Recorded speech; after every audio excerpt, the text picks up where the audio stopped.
오늘 말씀은 이사야라는 선지자가 하나님의 부름을 받는 이야기로 시작됩니다. 그래서 6장 1절에 보면 이사야가 앞으로 놀라운 활동들을 하게 되는데 어떻게 하나님의 말씀을 받게 되었는지, 그 상황이 어떻게 이루어졌는지를 상세히 기록하고 있습니다. 6장 1절에 보면 이사야가 하나님을 만났던 그때를 언제라고 기록하고 있냐면 우시야 왕이 죽던 해에 내가 본즉 이라고 나와 있습니다. 그러니까 이사야가 높이 들린 하나님의 보좌를 보고 그 안에서 하나님의 거룩한 부르심을 받은 것이 자기 인생에서는 두 번 다시 없을 특별한 경험이었는데, 그때를 언제로 기록하고 있냐면 우시야 왕이 죽던 해라고 기록합니다. 이것은 연대기적인 기록의 의미에서 내가 그때 정확히 하나님의 음성을 들었다라는 측면도 있겠지만, 우시야 왕이 죽던 해라는 것이 이사야라는 한 사람에게 매우 독특하고 특별한 해였기 때문에 그 죽음을 기록하고 그 죽음에서 자신이 하나님을 보게 되었다라고 고백하고 있는 것입니다. 그래서 이사야의 부르심의 이야기는 우시야 왕의 죽음과 따로 떼어놓을 수 없는 것입니다. 그렇다면 우시야 왕은 어떤 왕이었을까요? 우시야 왕은 남유다의 왕으로 52년간 남유다를 다스리며 번영을 이루었던 왕입니다. 이 사람은 52년 한 나라를 흔들림 없이 반역 없이 꾸준하게 안정적으로 다스렸던 매우 특별하고 탁월한 왕이었습니다.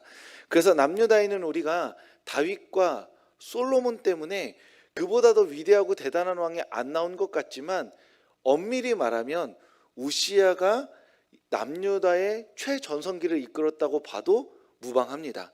다윗과 솔로몬은 초창기의 나라를 이루었던 왕이라면 그들이 이루어냈던 왕을 잘 받아서 최고의 전성기를 구가하게 만들었던 왕이 바로 우시야 왕인 것이죠.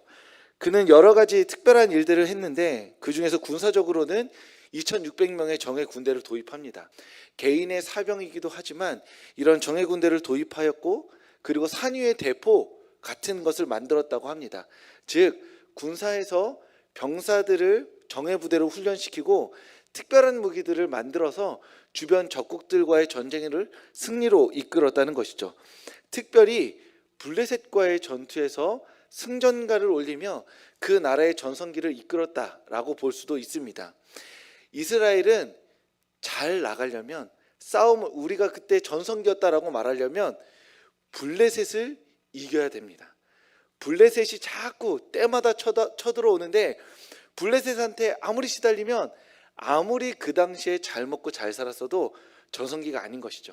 우시야 왕은 블레셋을 억누름으로 말미암아 그 자신이 이스라엘 나라의 국력의 전성기를 이끌었던 왕입니다.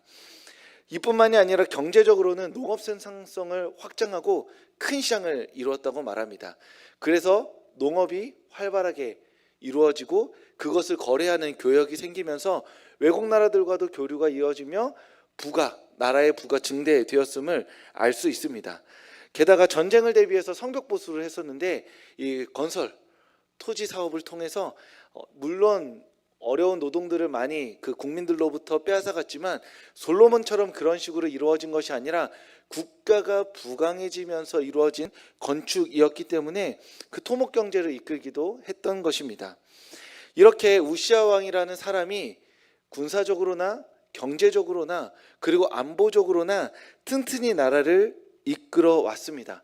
비록 그의 말년에는 하나님께 저항하여 하나님과 같이 되려다가 문둥병을 맞고 그렇게 죽음으로 맞이하는 비참한 말년을 맞지만, 그럼에도 불구하고 우시야는 이스라엘 역사에 무시할 수 없는 한 점이었다고 말할 수 있습니다.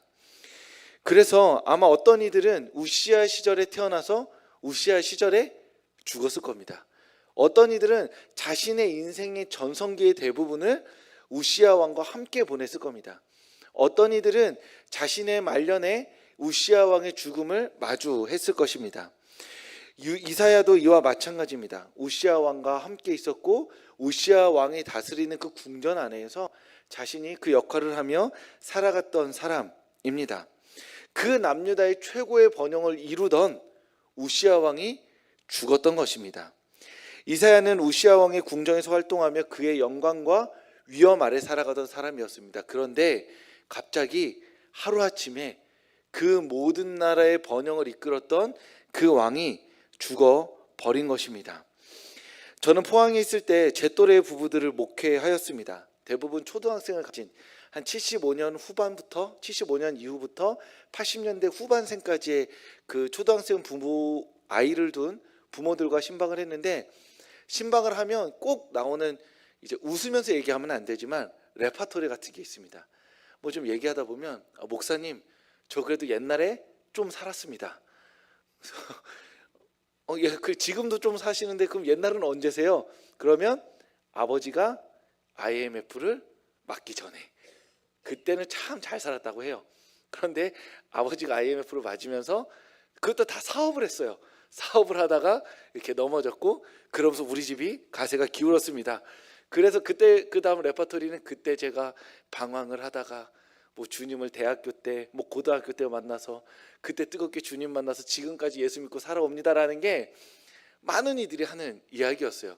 근데 제가 왜 포항에서 신방하면서 이런 얘기를 기억하냐면, 인천에 있을 때는 같은 사무실에 있던 목사님들이 다 제 또래였습니다. 그래서 75년, 그 80년대 후반 그 또래였는데, 어느 날 이제 목사님들이랑 이야기하다가 남자들 조금 유치한 거 있잖아요. 이렇게 무슨 배틀 같은 거 하죠. 하다 보니까 가난 배틀이 시작된 거예요. 왜냐면 부자가, 우리 중에 누가 부자가 있어야 내가 얼마나 많이 가졌는지를 좀 자랑하는데, 가진 게 없으니까 야 우리 왕년에 가난했다. 그러면서 이제 어떤 또 뭐 형님이 이야기해, 우리 할머니 아직도 폐지 주우셔 이러면서 막 이제 그럼 우리 다 같이 수견해주고 뭐 이런 거 있잖아요. 왜 그래 우리 아버지 뭐 아직 젊을 때부터 일 안 하셨어 뭐 막 이런 얘기 하는데, 이렇게 막 얘기할수록 좀 슬퍼지는 거 있잖아요. 가난 배틀을 하는 게 뭔 말인가. 하지만 우리 모두 목사가 돼서 참 하나님 구원해 주셔서 감사합니다로 이야기는 끝났지만, 그 또래 세대에도 다 똑같은 얘기였습니다. 우리 아버지 그래도 이 정도는 아니었다. 우리 집이 언제요? IMF 맞기 전에. 그러니까 그런 이야기를 하면서 다들 떠올리는 게, 정말로 그냥 표현상으로도 집이 무너졌다 이렇게 이야기를 서로 했었습니다. 저는 IMF 전에도 좀 가난했었어가지고 집이 늘 무너진 상태였던 걸로 기억을 해가지고 그렇게 드라마틱하지 않은데, 크게 이제 좀 부자였던 친구들, 그리고 목사님들, 그리고 다른 친구들은 그런 이야기를 많이 했었습니다. 그들 중에 가장 기억에 남는 이야기가, IMF 터지기 전에 자기가 어렸는데 아버지가 태산 같았대요. 그런데 IMF가 터지고 아버지의 경제력이 좀 줄어들면서 어느 날 보니까 언덕 같아 보이더랍니다. 그리고 좀 시간이 지나고 나니까 깊은 골짜기 같아 보였대요. 그 시간이 차근차근 지나면서 아버지가 어려움을 겪으시고 그것을 그 삶으로 감당해내시니 확 무너져서, 이렇게 우리 아버지가 무너질 수 있는 거구나 라는 것들을 경험했다고 합니다.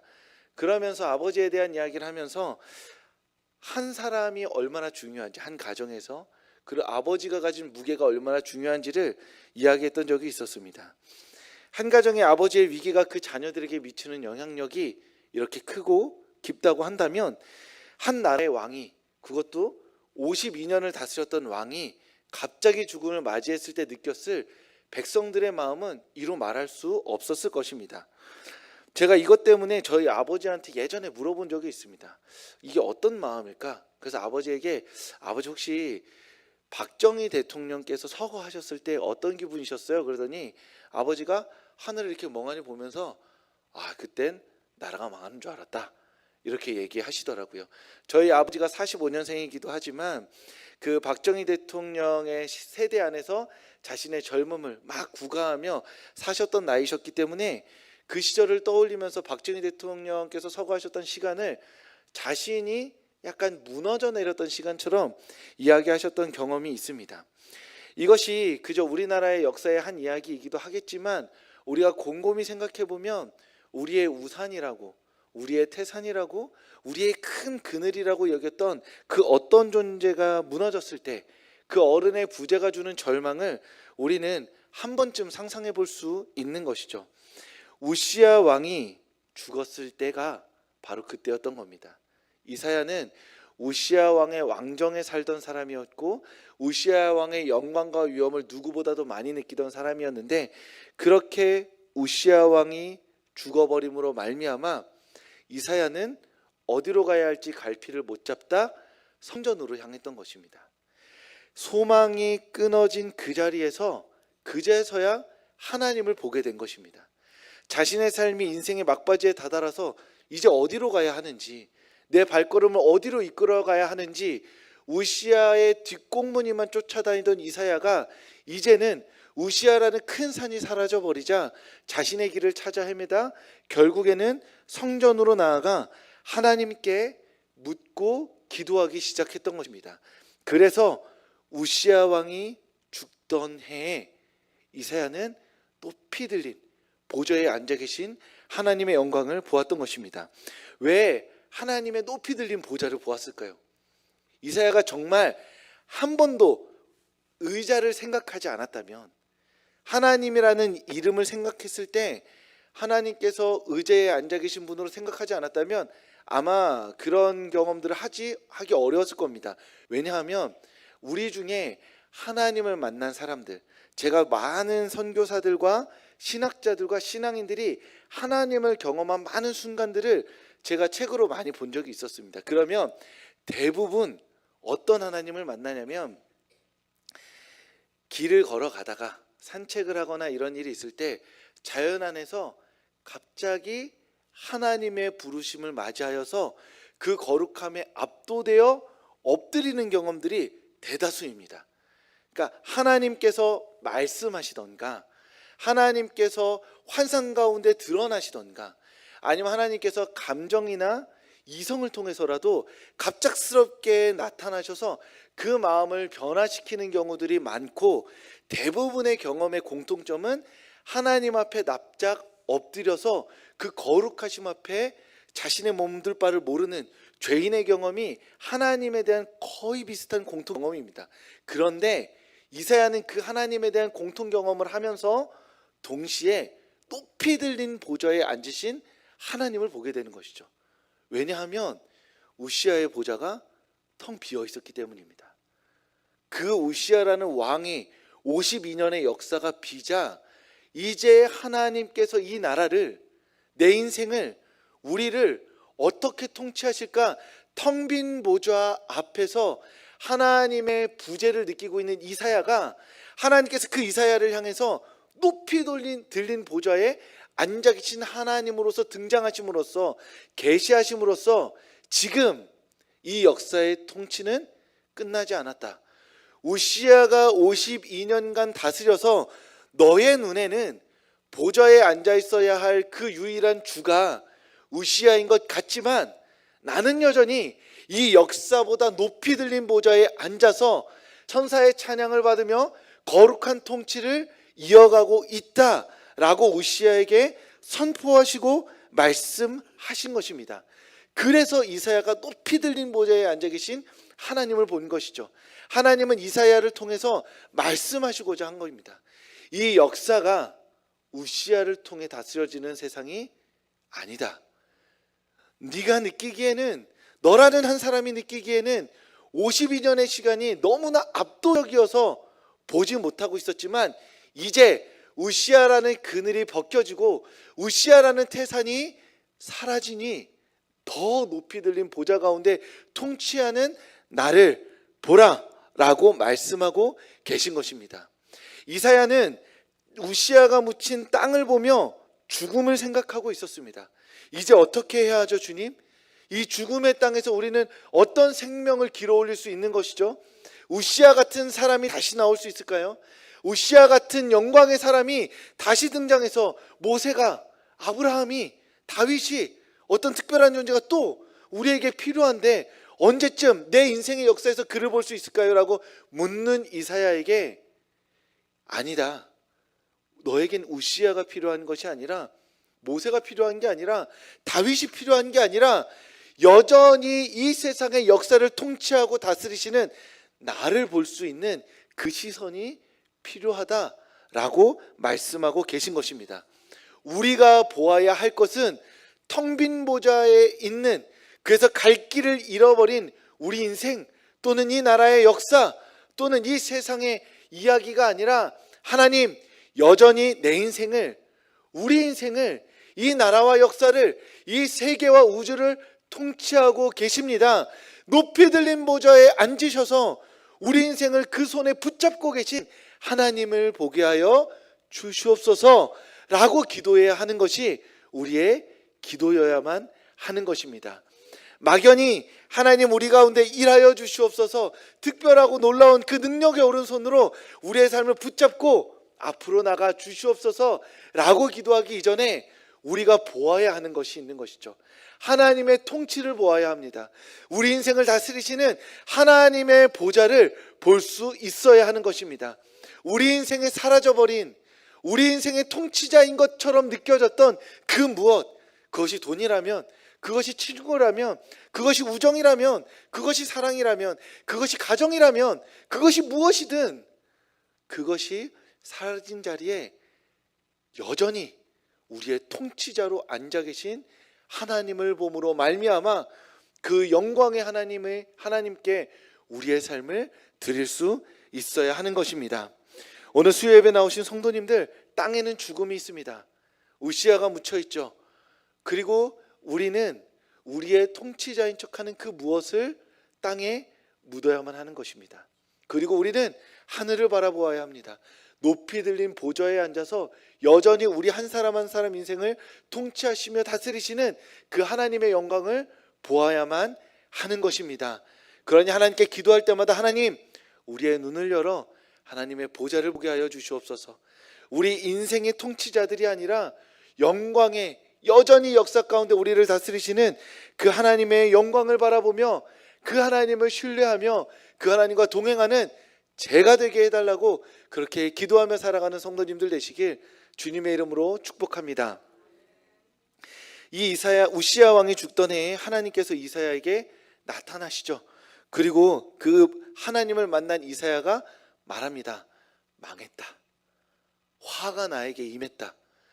어떤 불이, 뜨거운 분노와 진노가 나에게 임하여 버렸다. 그래서 내 인생은 이대로 끝나버렸다 라고 이사야가 고백합니다. 왜일까요? 하나님께서 임하시면 우리가 하나님, 드디어 하나님을 만나게 되었군요 라고 고백하는 것이 아니라 거룩하신 하나님 앞에 죄인된 우리가 엎드려 떨며 그 거룩함으로 내가 심판당하게 되었다는 두려움에 사로잡히기 때문입니다. 이 경험이 모두에게 동일하진 않지만 꽤 많은 성경의 경험이기도 합니다. 즉 하나님을 만나는 경험은 내가 일평생 기다려온 경험이라 하더라도 반드시 두려움을 불러옵니다.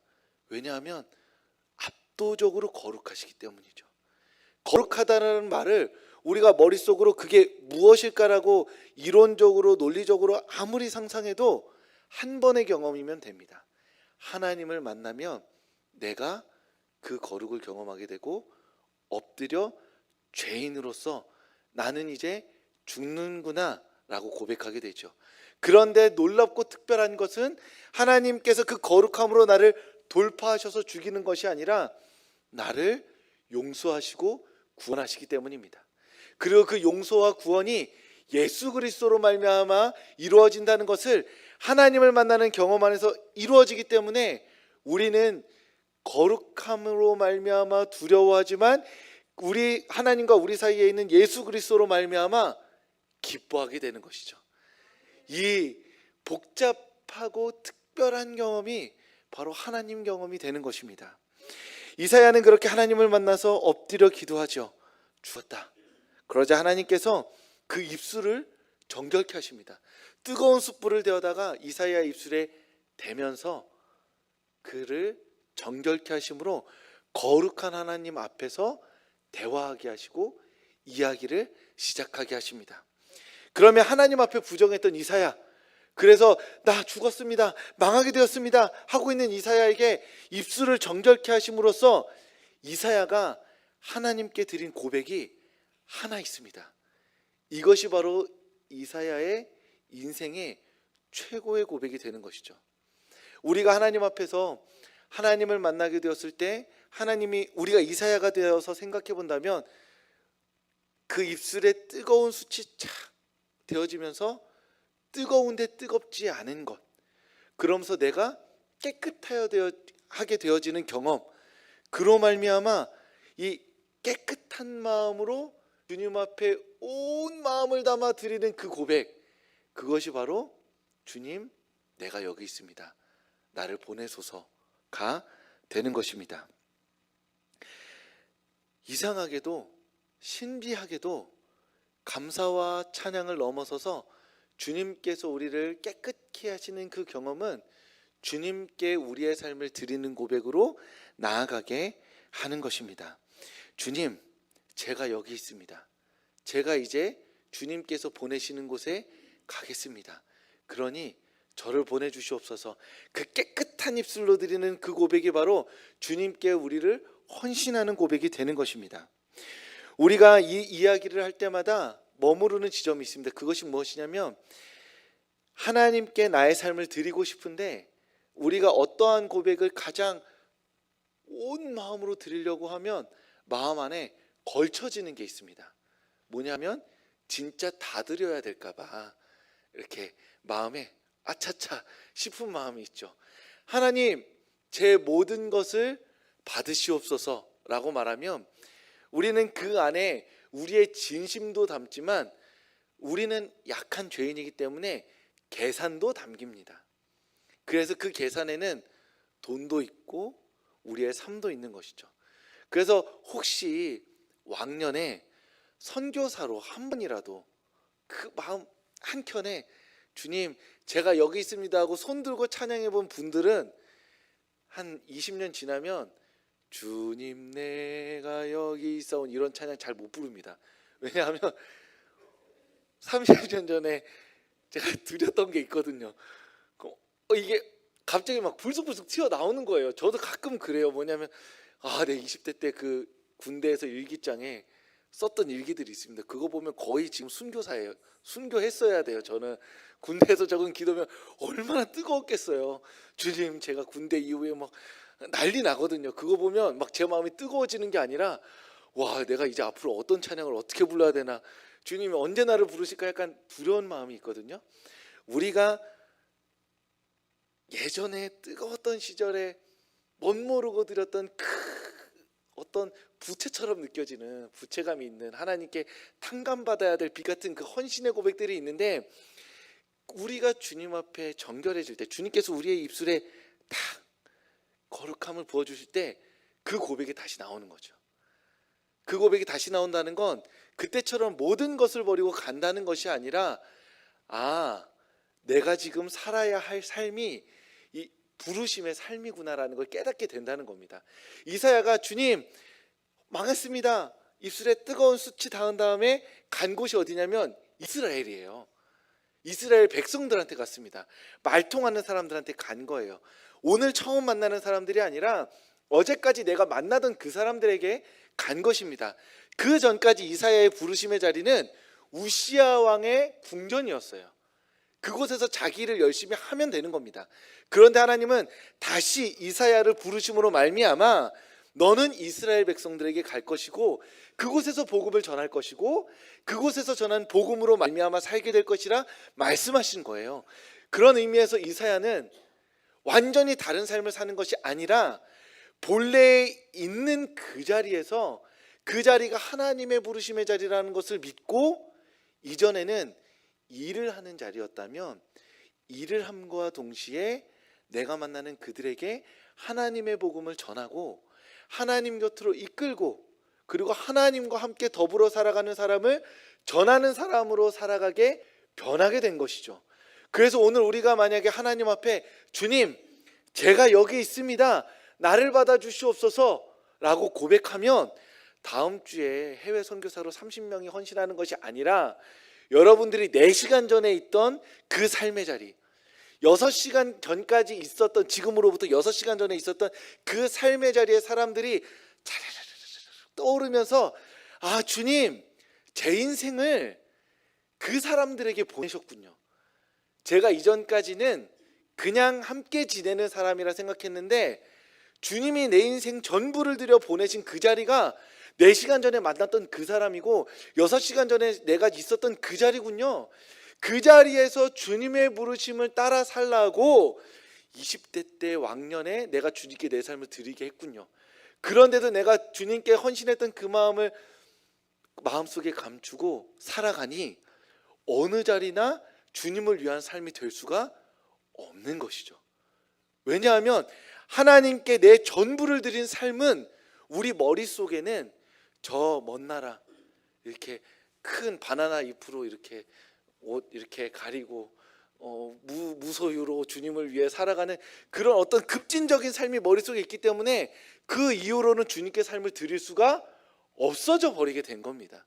주님께서 그 숯에 입술에 대시면서 다시 고백하라 말씀하시는 거예요. 너의 삶을 드리라고, 우리의 삶을 온전히 드리라고. 주님, 내가 여기 있습니다. 나를 받아주시옵소서. 여기 있으니 여기에서 주님과 함께하는 새 삶을 살아가게 해달라고 우리는 다시 고백해야만 하는 것입니다. 그것이 용기이고 믿음인 줄로 믿습니다. 멀리 안 보내실 줄 믿고 무리하게 안 가게 하실지 않을 거라고 믿고 오늘 이 자리를 내 전부의 삶을 바쳐 사랑하고 아껴야 할 부르심의 자리라고 믿고 주님, 이제 저를 다시 보내 주시옵소서. 그 시절에 주님께 드렸던 그 뜨거운 마음들을 다시 꺼냅니다. 그러니 오늘 내가 만나는 사람들, 내가 사랑하는 가족들, 그 내가 함께 머무는 구역원들과 식구들, 그리고 나의 일터들, 그 내가 길을 지나가며 만나는 사람들, 그리고 이 서호동의 이 지역사회 안에서도 주님, 나를 사용하여 주시옵소서.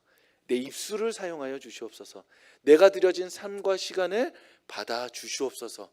그래서 나로 말미암아 영광받아 주시옵소서 라고 그렇게 주님 앞에 용기 내어 기도하시는 성도님들 되시길 주님의 이름으로 축복합니다.